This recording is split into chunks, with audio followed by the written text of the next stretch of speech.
السلام علیکم ورحمۃ اللہ وبرکاتہ۔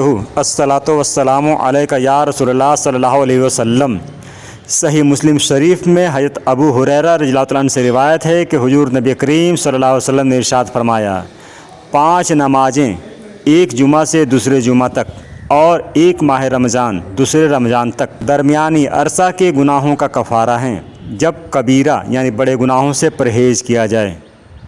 محترم حضرات، اس حدیث مبارک میں نماز پنجگانہ آداب کے ساتھ جمعہ کی ادائیگی اور ماہ رمضان کے روزے رکھنے کی فضیلت بیان ہوئی کہ ان میں سے ہر ایک صغیرہ یعنی چھوٹے گناہوں کو مٹاتا ہے، بشرط یہ کہ ان صغیرہ گناہوں کا تعلق حقوق العباد یعنی بندوں کے حقوق سے نہ ہو۔ کبیرہ گناہوں کی معافی سچی توبہ کرنے سے یا فضل خداوندی سے ملتی ہے۔ جو خوش نصیب 5 نمازوں، جمعہ اور فرض روزوں کی پابندی کرے، ان میں سے پہلی عبادت صغیرہ گناہوں کا کفارہ بن جاتی ہے۔ باقی عبادات سے کبیرہ گناہوں میں تخفیف یعنی کمی ہو جاتی ہے، اور اگر صغیرہ و کبیرہ ہر طرح کے گناہوں سے بچتا ہو تو اس کے درجات بلند ہو جاتے ہیں۔